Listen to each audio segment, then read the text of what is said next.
Today we're talking about some incredible vintage and modern pre-owned luxury watches from Rolex, Patek Philippe, Cartier, all over the map here, and all brought to you by Pharrell Williams in his latest auction. Today's episode is sponsored by our friends over at Saley. More on them later.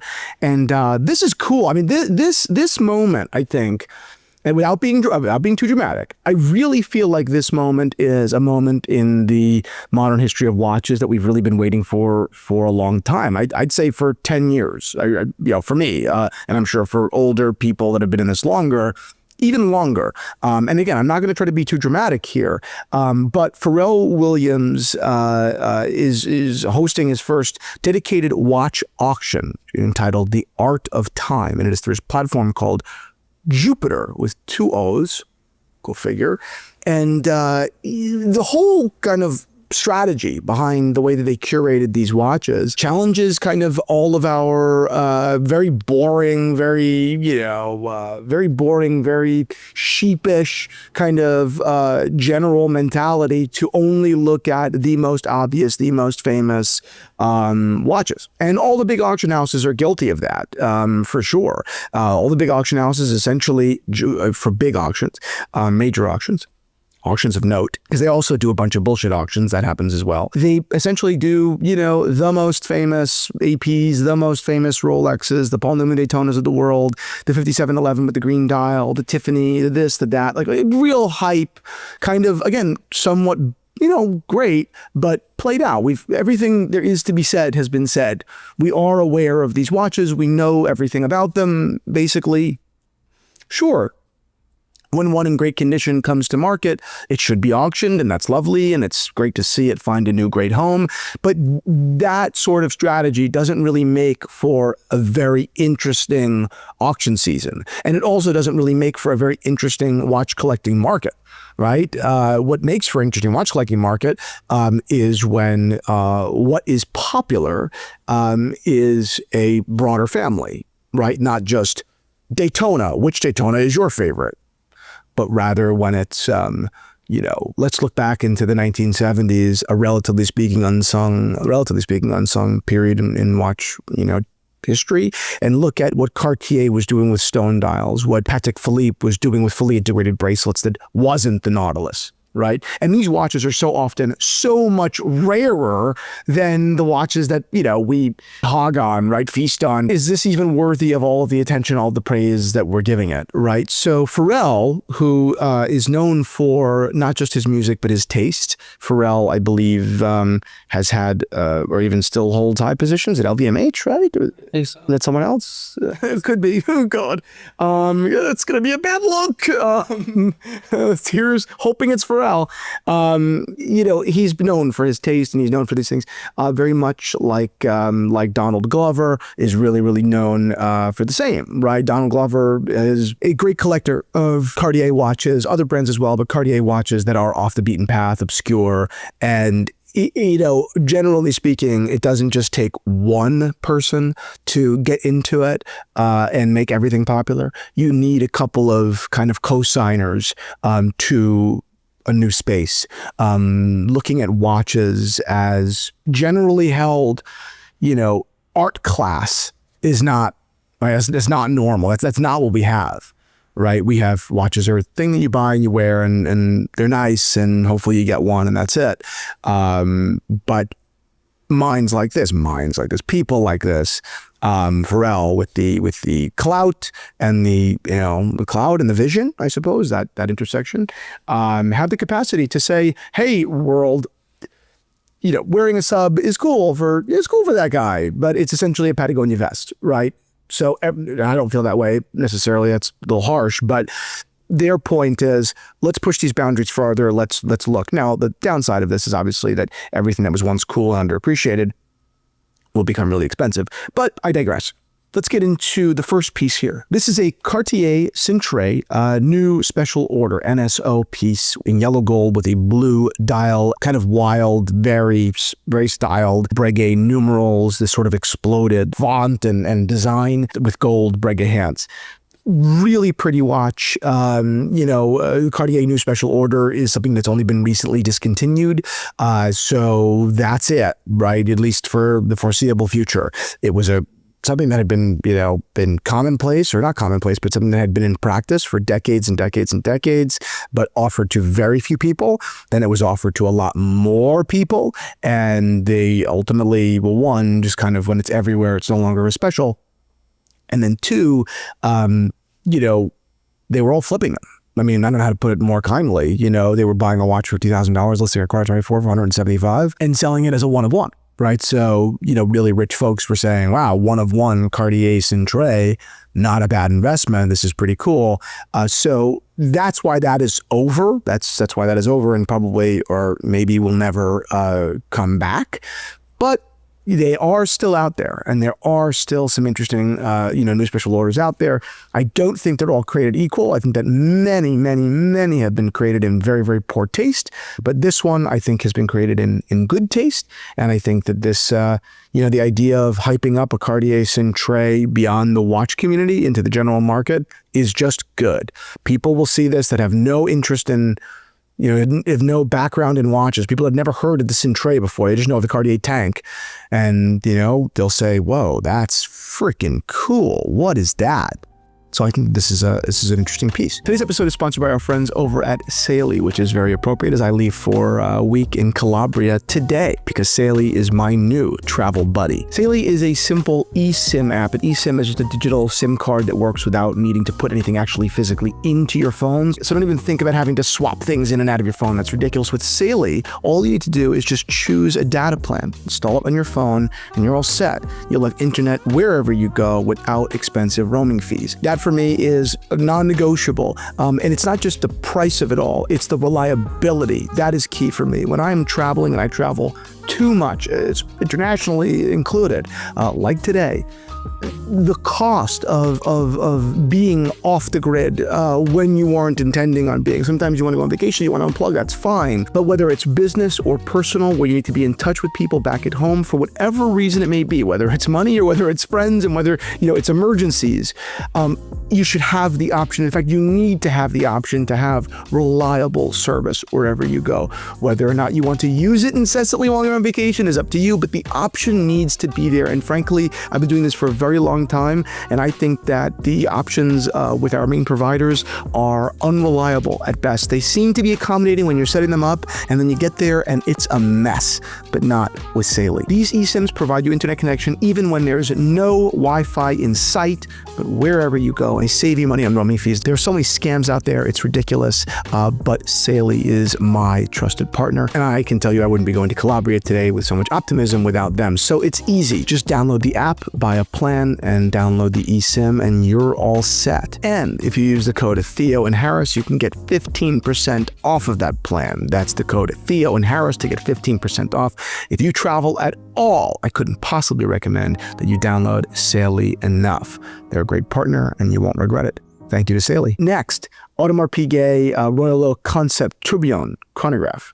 Not much to say apart from, again, I think in a very similar way to what the Centra does to a new onlooker, this does the same. It tells people the same way that with the Centra, it says, the tank, did you know about this? This tells people, the Royal Oak, but do you know the far reaches of the Royal Oak? Do you know that it's been reimagined in modern history into this ultra level? Did you even know that? And a lot of folks don't know that. I mean, I think that a lot of people in the watch community don't even know that these concept tourbillons exist, barring maybe every once in a while it's on John Mayer's wrist and you see it at a concert. But barring that, these are not watches that are ever talked about, really, ever. So again, will a watch like this demand the same level of wild, wild hammer price as something that would be more, predictable? No, probably not. Right? A relatively boring Paul Newman would demand more money than this at an auction. But, Pharrell's point, I think, is to expand the public's mind and understanding of this hobby. And I think that's really cool. So next piece, again, Patek Philippe Celestial. A little bit more press, but the Celestial is two things at once. It is somewhat, in a way, King Patek. In a way, it doesn't get better. It doesn't get wilder. When I say it doesn't get, it may literally get. But generally speaking, people would regard this as the wildest, the most bizarrely complicated, if not the most complicated, right? These watches are King Pateks. And yet, I think to, almost anyone, this, without context, is an unwearable, ugly watch with diamonds everywhere and the sky on the dial, and how do you read it? And nah, not for me, right? You need to kind of be into it. You need to be kind of into this to care that this watch really exists. And choosing to have an example with baguette diamonds, even more so, right? Bringing gem set to the masses. It does exist. People are doing it. Celebrities are doing it. I still think it's, relatively speaking, it is an unexplored frontier. Relatively speaking, gem set watches. Apart from the, Rainbow Daytona, generally speaking, it's not on people's radar because it seems too much. It seems feminine, but a lot of men, I don't think, understand how elegant a baguette diamond can be compared to maybe what they might think of, glitter pavé or solitaire or other stone shapes that are a little bit more common. Even further, a fairly, this is a approachable vintage Patek Philippe Calatrava reference 484. With like hooded lugs, bizarre. This a watch like this at this price point, estimated between $10,000 and $15,000. Let's even say it sells for 25, which whatever. Would never be at a prominent auction. It's far too cheap to be at a prominent auction. It does not, it is a waste of a lot, right? Meaning an opportunity to sell something expensive. And yet Pharrell's point is something much different. Next one, exactly the same. Bueche-Girod Maxi Oval. Bueche-Girod is a company that had some licensing deals with Cartier back in the day. And, this watch obviously is ripped straight from Cartier, Benoit Maxi Oval, of the 60s, I suppose. 5 years ago, no one knew who Bueche-Girod was. Nobody knew. No, real watch people, but nobody else. And now more and more they're popping up. Bueche-Girod was something that completely was forgotten. In the movie Casino, Robert De Niro, when he goes and turns the key to the ignition and gets blown up, he's wearing a Bueche-Girod. It's totally obscure. It's a watch guy's thing. And Pharrell gets it. Next, just for everybody else, but to bring back the, to bring in Rolex to the conversation, but to keep it still bizarre. Platinum Day-Date, lapis lazuli dial, baguette bezel. Estimates between 100 to 130,000. I bet you this goes over 250. Crazy. And to show people, that's how serious Day-Dates get. That's the point of this. Day-Dates get much more serious than you understand. That's the point of this. Because a Day-Date, a Day-Date was at a period the best watch you could get. And then people said, whoa, wait, a Day-Date's actually pretty cheap when you compare it to a lot of other stuff that's out there, right? And now it's Pharrell saying, hey, everyone chill out. Let's really respect the Day-Date for what it is and can be, and let's reestablish it, not necessarily as king, but as a really serious player by using a vintage example with rarity. It's very smart, very wise. Piaget for Cartier tank reference 4200 with a coral dial and inlaid case. Who even knows that Cartier did this stuff? It's Piaget manufactured it before Cartier. Who even knows this stuff? Inlaid bezels, inlaid cases, bizarre. This was Piaget at the era. They were able to do it. They weren't afraid to do it. People were buying it. It's bizarre. When's the last time you saw a luxury watch that was this, while rich, obscure, and bizarre? It's wild. It's absolutely beautiful. Next, Patek Philippe Gondolo, 3733, Onyx dial. Nuts. These came in Onyx. These came in lapis lazuli as well. Crazy watches. These watches have blown up recently. And again, who even knew this existed? You don't need a background in watches to look at this and say, that's wild and beautiful. That is wild and beautiful. And that's what Pharrell is doing. I think he's speaking to a whole world of people, again, that aren't even aware of all of this. And then we'll see this auction and go, yeah, watches are fucking cool. Who knew? You guys know how cool watches can be? Welcome to the club. So that's it. Thank you, Pharrell, for the service you're doing to the watch community. I've enjoyed a song. I'm sure I've enjoyed your songs. I enjoy this more than them and more than almost any songs. This is a good service. This is an intelligent service to a to a community that could very easily fall down the slope of just derivative, boring, sheepish behavior, and you're lifting us up. May we all be more like you, Pharrell. I mean, not in every way, but in the watch way. So, I don't know. That's it. Take care. Watches, particularly vintage watches, represent this intersection of history, of design, of engineering. Theo & Harris is a family business. It always has been. And that's because we, my family, all share a passion for this remarkable intersection. For nearly a decade now, we have scoured the world from Oklahoma to Tokyo for some of the most interesting watches by some of the world's most revered manufacturers to share with our community. We handpick our collection, we look for quality, and we look for taste. We choose watches that, for one reason or another, speak to us. We authenticate them, we service them so they're ready for decades of memories to come, and then we share them here with you. We support our clients. We believe in expedited and fully insured shipping so they never have to wait. We believe in stress-free returns in the off chance they change their mind. We believe in building relationships that last.